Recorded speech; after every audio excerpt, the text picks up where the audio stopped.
Hello everyone, welcome to this talk and discussion on leadership and succession planning.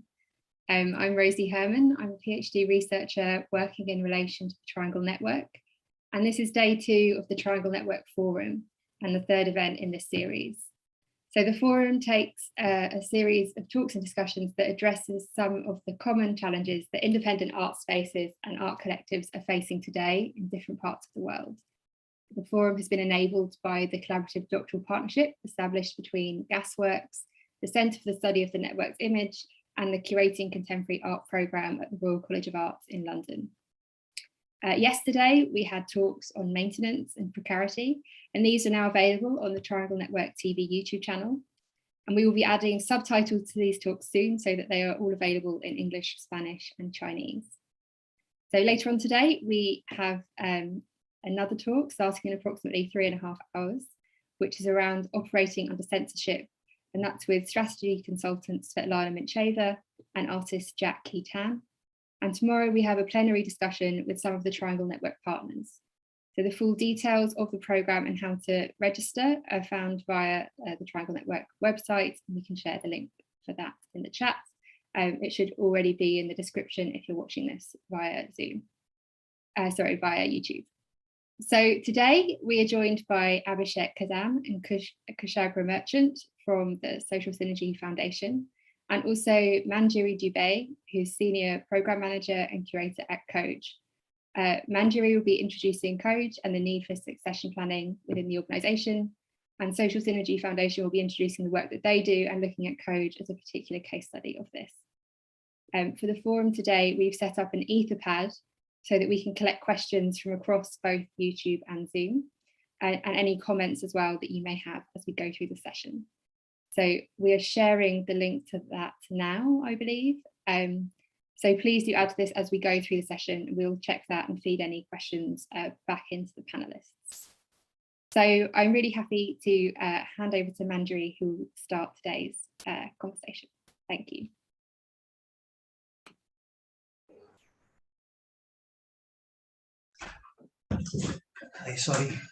Hi, sorry. Can everyone hear us? And 1 second, can you see Abhishek? Hi. Yeah. I think the screen is blurry. So yeah, 1 sec. I'll just remove the blur because I think it's causing some problems.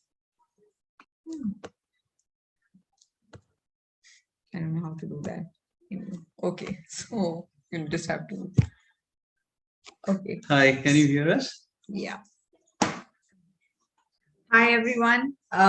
So very quickly to say that sincere apologies on behalf of Pooja Sood, who's the director of Khoj. She can't join us today because she had some unavoidable situation which she couldn't wriggle out of. So I'll be representing Pooja today. I'm her colleague, Manjri, and I'm a senior program manager and curator at Khoj. And today we'll be talking about succession planning and the process that Khoj has been going through. So I will briefly take you through what Khoj has been doing. And of course, Abhishek here will take you through the other part of the process. Very quickly to say that for those of you who don't know Khoj is a contemporary arts organization based out of New Delhi.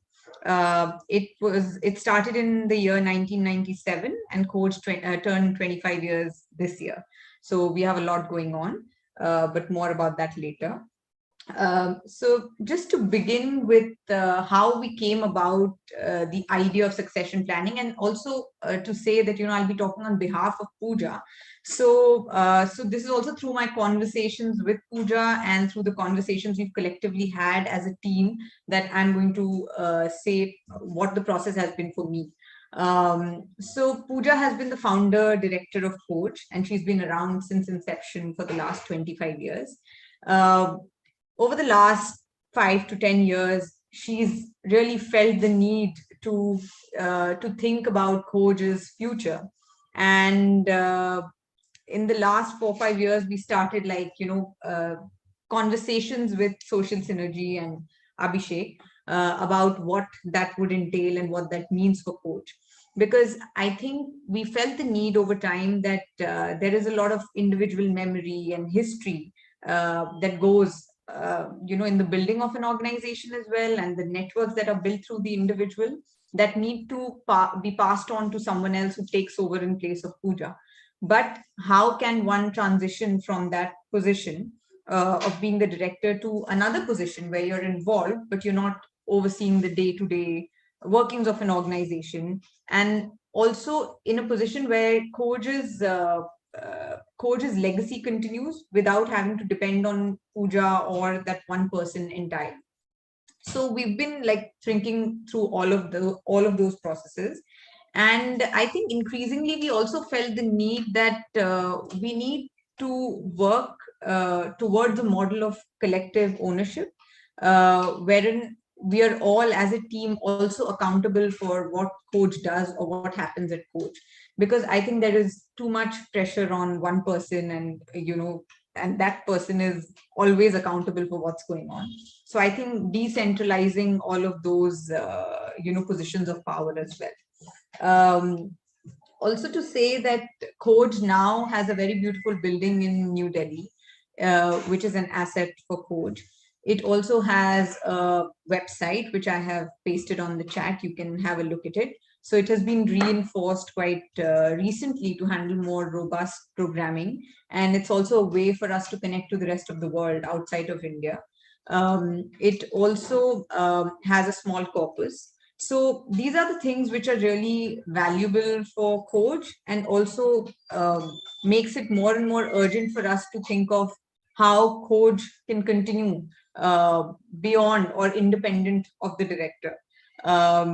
Also to say that this is not only about the longevity of the organization, but also for the staff. I think people who work here and the health of the organization is also determined by the by how happy the staff is and what they have to contribute to the growth of the organization.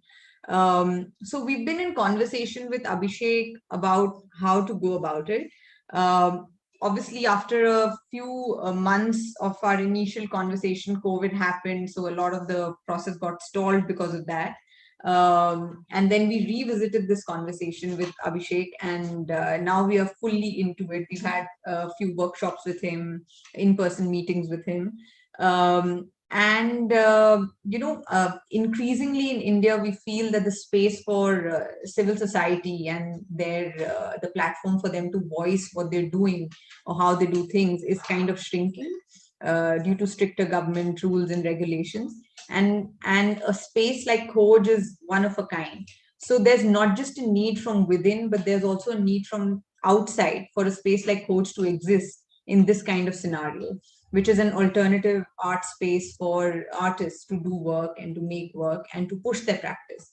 And I think Khoj's contribution to the wider contemporary art scene has been very, very valuable in that. And not just in India, but also in South Asia. So yeah, I think Abhishek can take us quickly through the process of what it means for him, or why he thinks it's important for organizations like ours to have succession planning.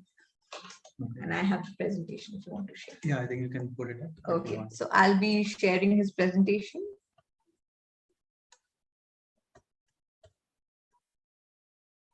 And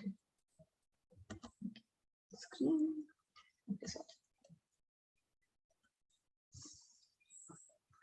Yeah, so I think like Manjari said, we started this conversation back in 2020, just beginning of the, I think it's exactly in February 2020, and March is when the COVID came. So this conversations actually, which was supposed to be immediately opening up with the team, became online conversations, and we started focusing on individual conversations. Social synergy, as which operates for last 10 years, we have been receiving queries on succession from various different organizations. So we work not only with art organizations, but organizations that are working in arts and culture, community-led organizations, the organizations that work with tribals, forest and natural resource management, groups, and I mean various civil society in general. So in past 10 years, we have encountered such queries around 7 to 8 times in terms of how one should look at the succession. And so within that reference, Khoj also approached us in that time. It was an introduction from one other organization which introduced us to Khoj. So the initial conversation, though it started with focus on succession. However, once we had these individual conversations before we get somebody in place, we had to put up a lot of other processes and systems in place so that one can really step in. There is a space created for that individual to come and participate in the process. So we started the current engagement that we are working with Khoj is basically focusing on the 3 points which I've mentioned on the slide. It is basically how one can create space for other. So what Manjari was mentioning, that looking at the collective leadership, how one can create space for making strategic decisions for allow employees to participate in this decision makings. How do we align the organization structures and roles and responsibilities of individuals so that they can, the functional part of the organization starts operating more independently, and it shares the load with the founder who's been taking this load for quite a long time. And also the remaining, decision-making processes by which the board and other people who are related to the organizations can also start then becoming part of and create a larger role for others to contribute. So this is the background work that we have been doing before we are going to get into an actual conversation of Khoj's transition. So that's how the process as of now looks like. And then so these are some of the key findings that that we have in terms of, we are not treating this as a recruitment process where you find a person and you create a job description, you find a person and you ask the person to take the lead, and the existing person moves away from that job. This is also with the experience that we have seen, because once we create this kind of only recruitment process, what happens is even if the new person comes in, does not find a place to immediately work in, because the founder has created the operating system for founders are very different. So the space needs to be created. So we don't treat this as just a recruitment exercise. And in some cases, though it takes, in some cases it's taken less than a year, but at many places it can take more than a decade also. So it's really requires a lot of patience when we are in such processes. Some considerations that one need to be think that, this is not a burden that one needs to discharge immediately, especially the founders who have been working in this role for last 20, 25, 30 years, like in case of Khoj and many others. Though when you started the organization, you had a different type of energy, and now you are in a different phase of life, and you have a different kind of energy. So one needs to think very carefully, and it's not just one thing less on your plate and you need to discharge it, but it's a longish approach that one has to think in his day-to-day operating. The second is the entire emphasis on finding someone like me, which is finding exact replica of the founder or exact replica of how that person's the qualities of that person is. It's very difficult to find that exact replica. So we'll have to create a place where different values that the founder has can then be institutionalized, and these values then are distributed among different team members, and then as a collective leadership, a specific role is carved out, which then can be a replacement can be looked for.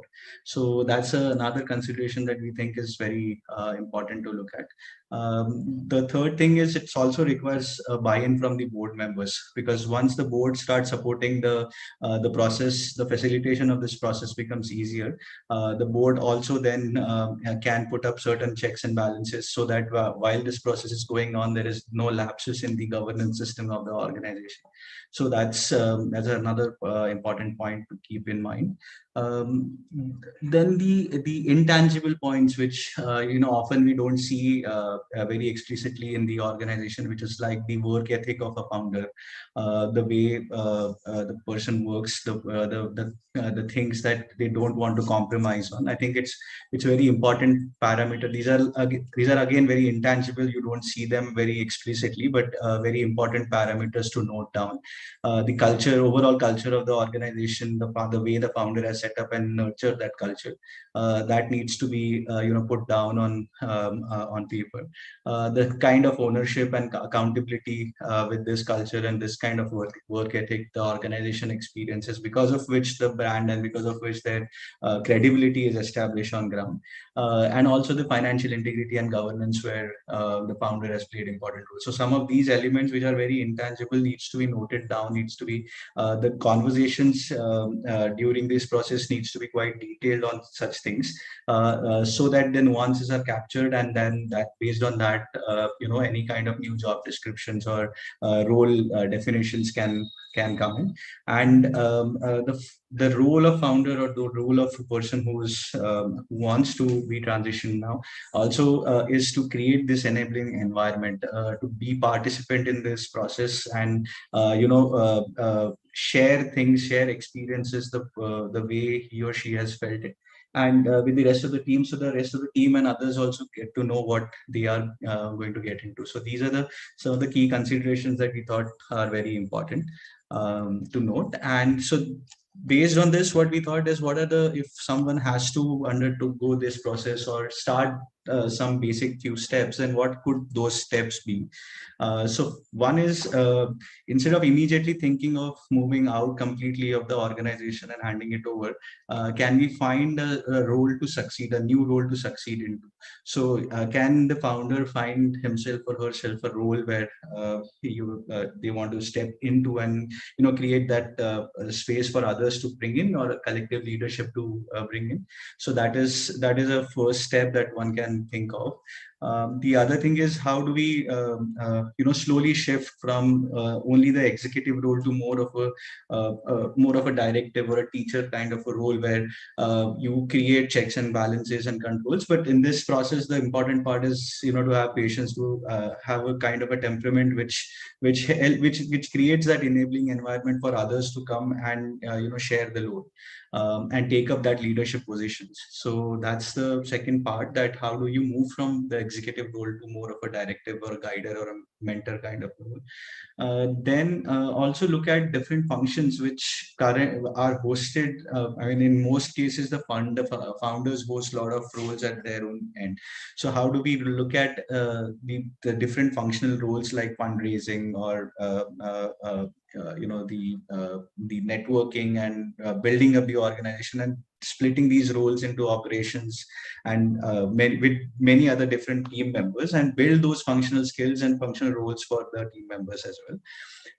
They clearly lay down some non-negotiables and negotiables during this process. So for example, I've given a couple of things, which is basically the style of leadership can be negotiable, because it's, like I said, it's very difficult to find exact replica of yourself. And the non-negotiable can be the value systems that one wants to really adhere to, and one wants to create cornerstones for the organizations to further build on those value systems. So these things needs to be noted down, and I think these kind of documentations are very important. So in Khoj also, we are currently undergoing some of these processes where we are trying to document such things. In functional roles, we are also looking at how the compensation and the new recruitments will start happening. How can we think about more longer term programs, which then have a very different outlook than the existing programs? What kind of new things that we need to integrate based on the value systems that the founder has laid down for the last so many years? So these are some of the things that one can really take up. The other thing for individual founder is very important, that in this process, that is to show their vulnerabilities, to seek help, to ask team, to participate, to share and more transparently invite people in the conversations, so that the people understand that what the person is undergoing, and also what this kind of position and what this kind of role demands into. So I think that is one important thing that the founders needs to be really keeping in mind, keep in mind, and work with the team, because in some of the support group for during these vulnerabilities is you can find from the team, and the team takes up really a lot more accountability and responsibility during the process.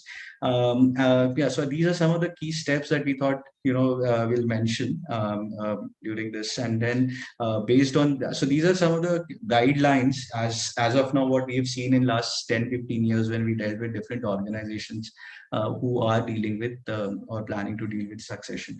So I'll stop here and probably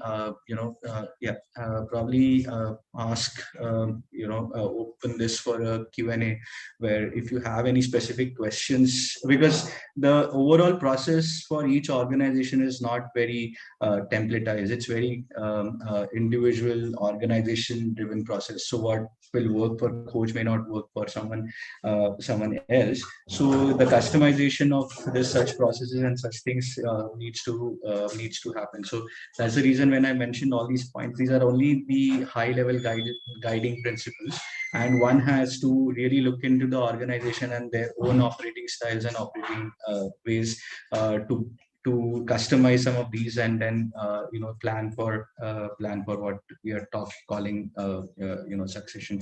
So it's more like you're leaving a large estate for others to come and manage, and you are trying to set up some kind of a guiding rules, not just a succession, so that the legacy continues, the credibility, the brand, the values that you have built continues with the next generation that will come in. So I'll stop here and then probably.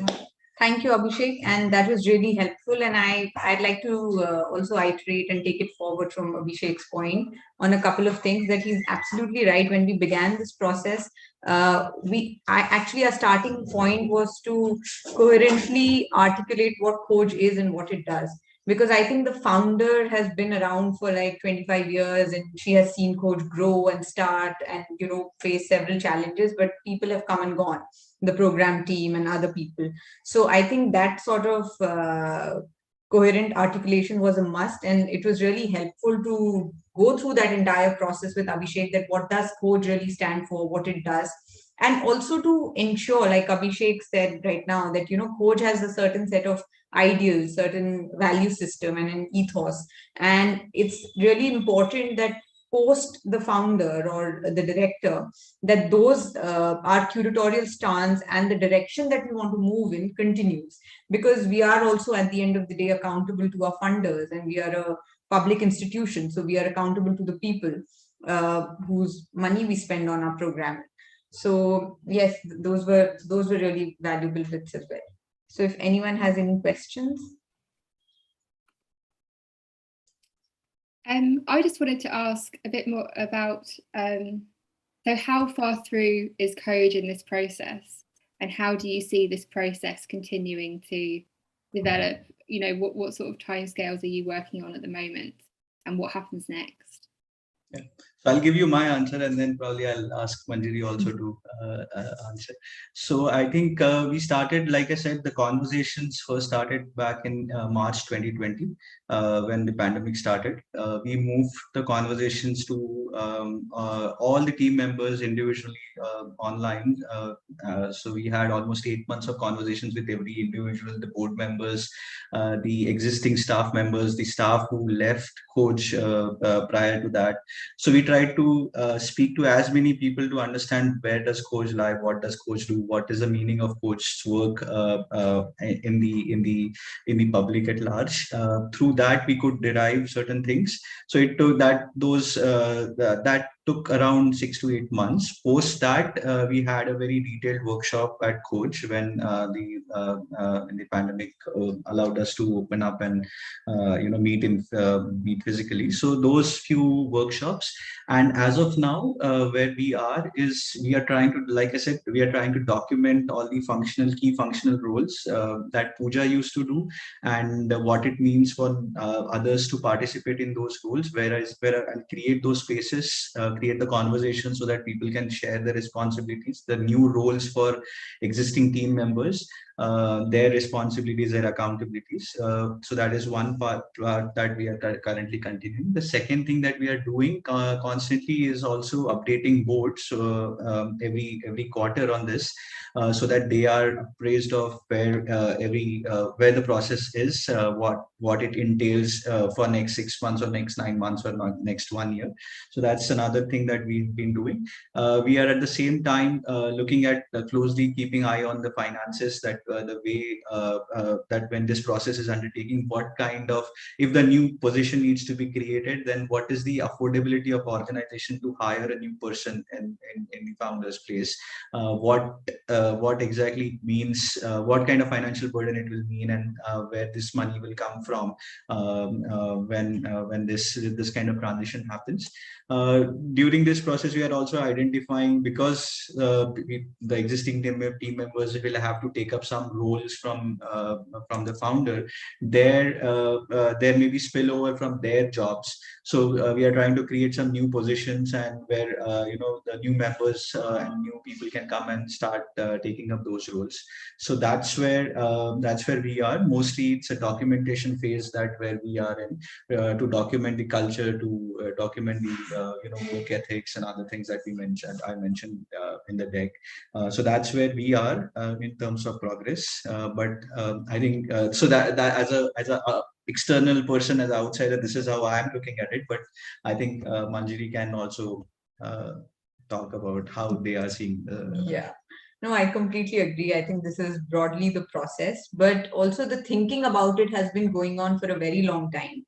Unfortunately, this is not a very easy process. I mean, it's a smooth process, but not an easy process, and it requires a lot of time and effort from the staff, everyone collectively, to introspect, to see what kind of systems you have in place right now, to take into account staff grievances or any issues that they're facing right now, on how Khoj has been working for so long, and what are the things that we are doing which are right or not right, or what we can change.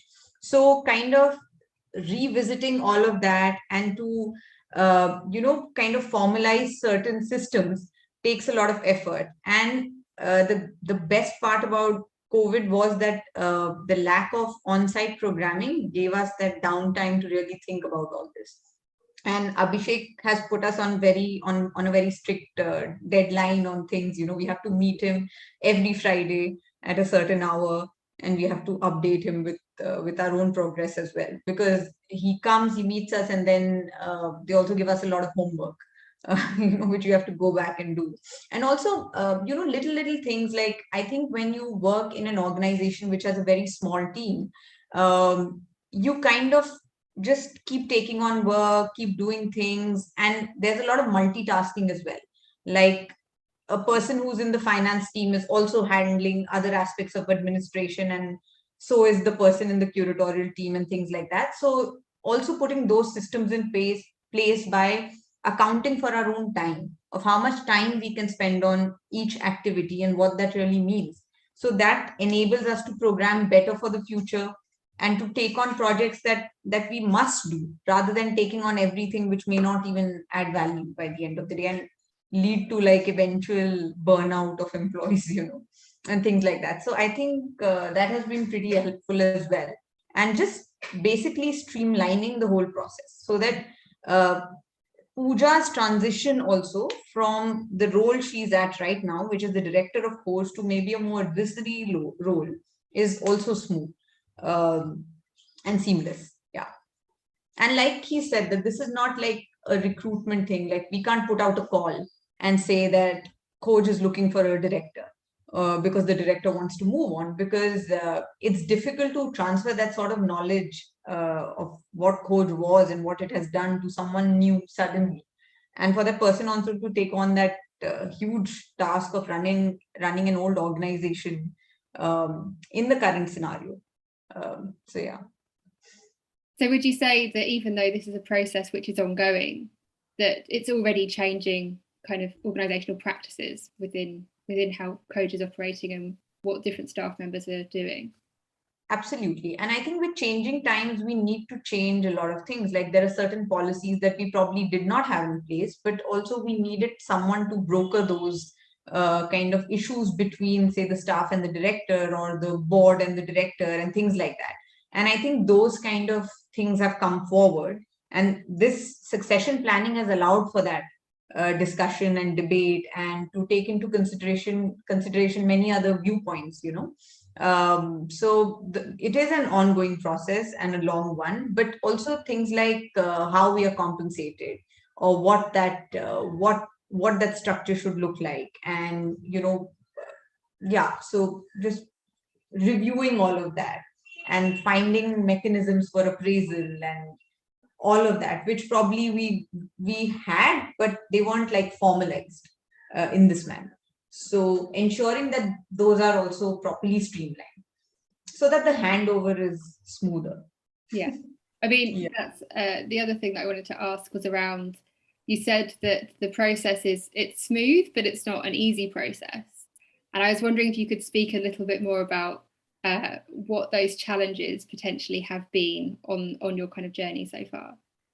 I think also navigating the different sets of people and departments, and to like even to talk about what Khoj is, for instance, was everyone had their own idea in the beginning of what Khoj is and what it does. I mean, of course, broadly, we all agree what it does and what it's meant to do. But, a very deep understanding of what it should be doing and where it should be headed in the coming years.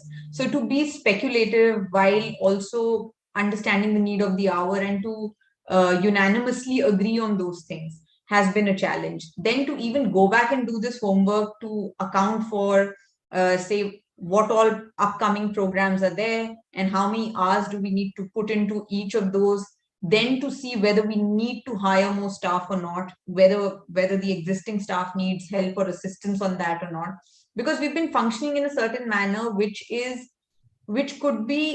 fairly organized, but sometimes haphazard yet comfortable.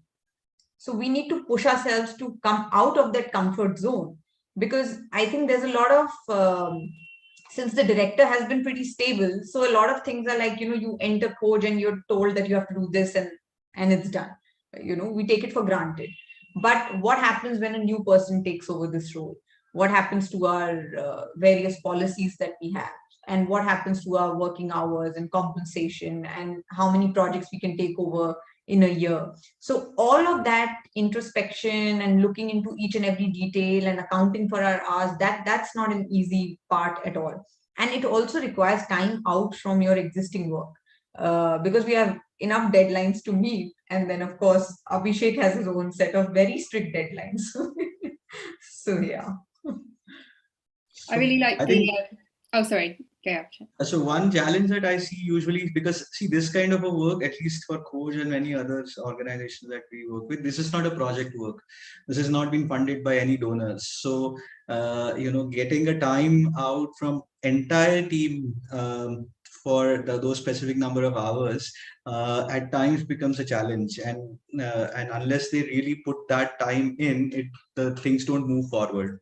Things keep on lingering in some place, and you will again have the same conversation after a month's time also. So that's the reason the emphasis on very regular meetings, and taking a calendar time out for all the staff members, so that they can come together, they can be in one room, they can understand in details what this what this new responsibility that will come to them if the director decides to move, or if we try to invite a new director in, what are the new responsibilities that will land up on their plates. So, and them to think through those responsibilities and say yes whether they will be able to take it up or not, or they need the support, or they need a few more junior people in their team so that they can collectively do those things. So I think it requires that dedicated time out on your calendar so that you can just focus on this particular aspect of the organization's journey now more dedicatedly. So getting that time out sometimes is really challenging because, like Manjari says, there are many other commitments that are also clashing with this, but this is also important and they will have to do it simultaneously. So that becomes a challenge many times. It's not only at Khoj, but at many other places as well, because everyone is kind of pressed for it. Yeah. Also, to begin with, I mean, even talking to Social Synergy and telling them about our work, and they had some pointed questions. So I think we also exist in our own silos. Like, we work in an art space, we talk to artists, we go out and talk to more artists in arts and cultural organizations. So there is a sort of a bubble that we are working within, right? And in our own echo chambers, we feel that we are making sense of we make sense, and everything that we are doing is easily understandable, understood by everyone. So we said that our work leads to public spirited inquiry. And when we first met Abhishek, he was like, how does it do that? And what do you mean by public spirited inquiry? And you were like, yeah, I mean, so to start from scratch really has also been quite a challenge. And now we are actually thinking of these things. When we write a mission statement, for instance, what does each word mean? And what does it actually mean to even an outsider outside the art space? Yeah. I think connected to that, I was really interested in the phrase you used, the institutionalization of values.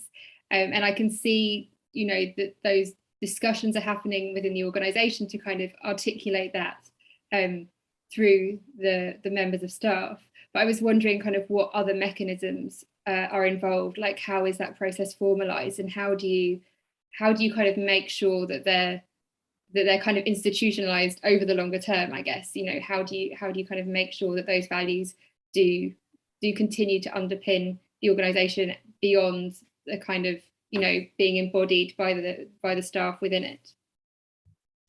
So I think the first step is to recognize those. First step is to really put down on paper that this is what it really means to operate a setup in this particular context at this particular point of time, and doing this kind of work with a lot of other stakeholders within the society.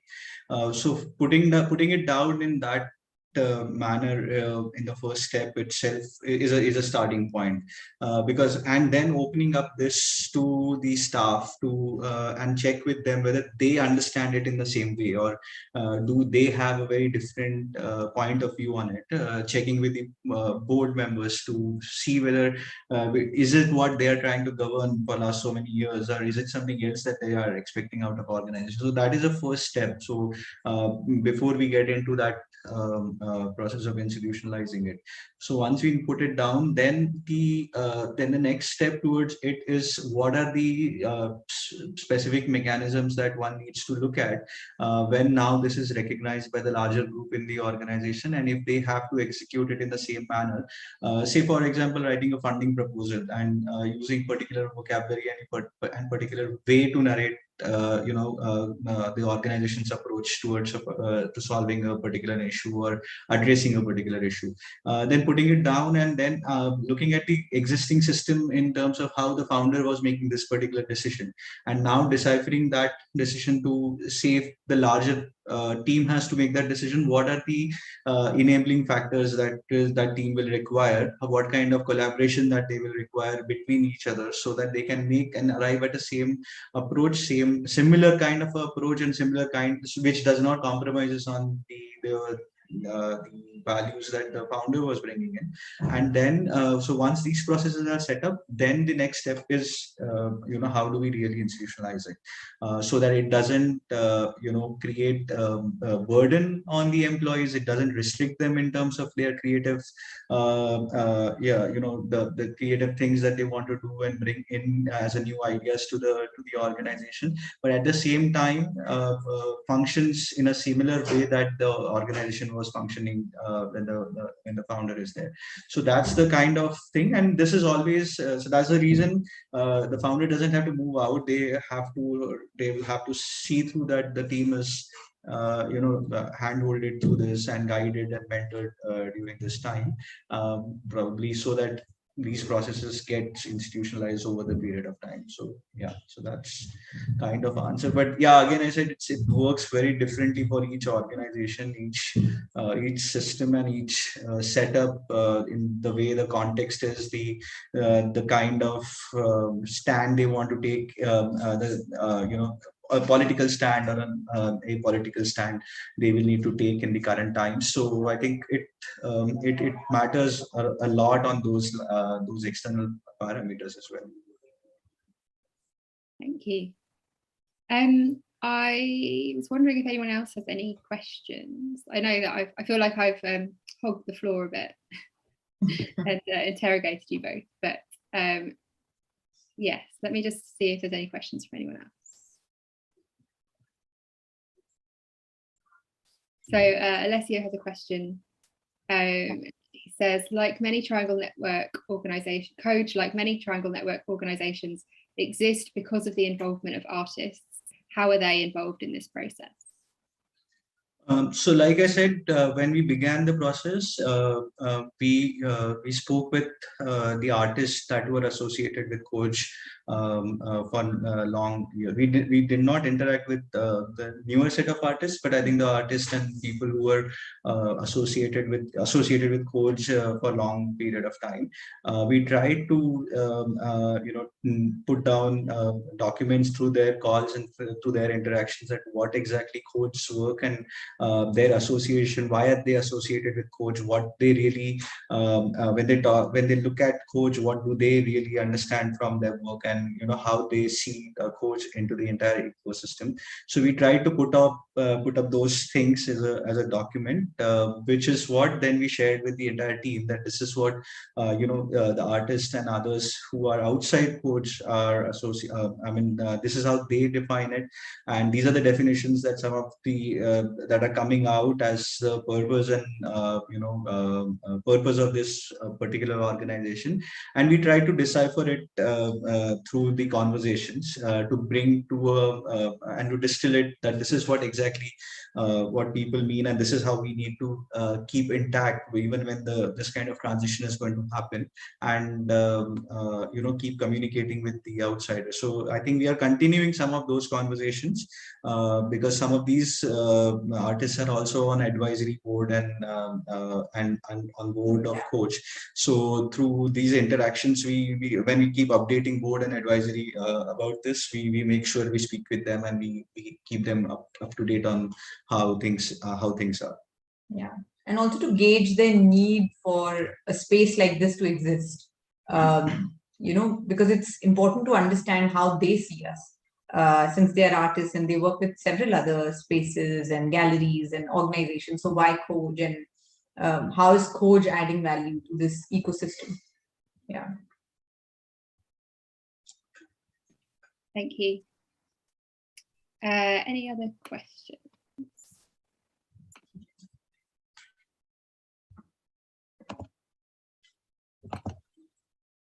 Just checking all channels.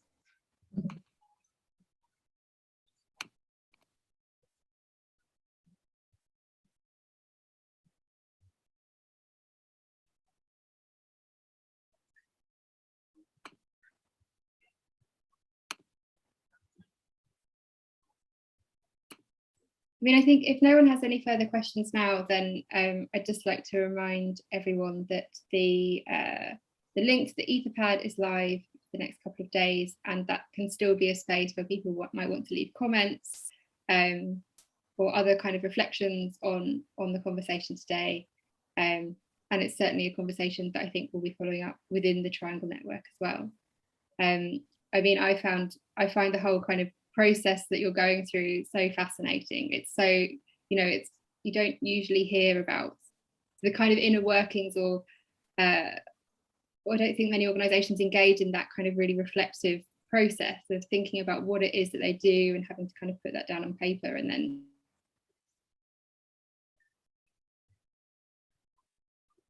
beginning anyway. So I just wanted to thank you for sharing that process with us today. And I'm really interested to kind of, see how this journey continues over the coming months and years.